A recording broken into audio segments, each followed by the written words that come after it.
মন দিয়ে শুনো।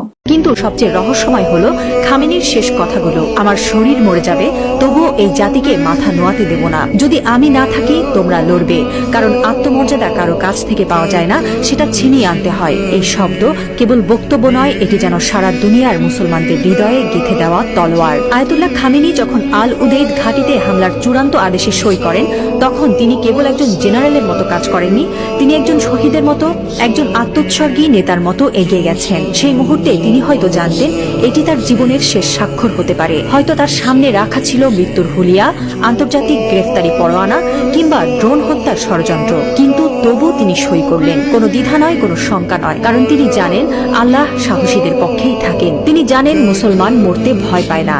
যারা আল্লাহর পক্ষে থাকেন তারা জানে মৃত্যু মানেই পরাজয় নয়, বরং আত্মত্যাগী বিজয়ের শুরু। এই একজন মানুষ এখন আর কেবল ইরানের নেতা নন, তিনি হয়ে উঠছেন সারা বিশ্বের মুসলিম উম্মার প্রতীক। একজন বিশ্বাসী, একজন অটল মুজাহিদ, একজন সাহসী পিতার মতো তিনি বলছেন, আমি থাকি বা না থাকি তোমরা লড়বে। হ্যাঁ মুসলিম উম্মাহ, তোমরা মাথা নিচু করো না। লা ইলাহা ইল্লাল্লাহ, আল্লাহ ছাড়া আর কোনো ইলাহ নেই।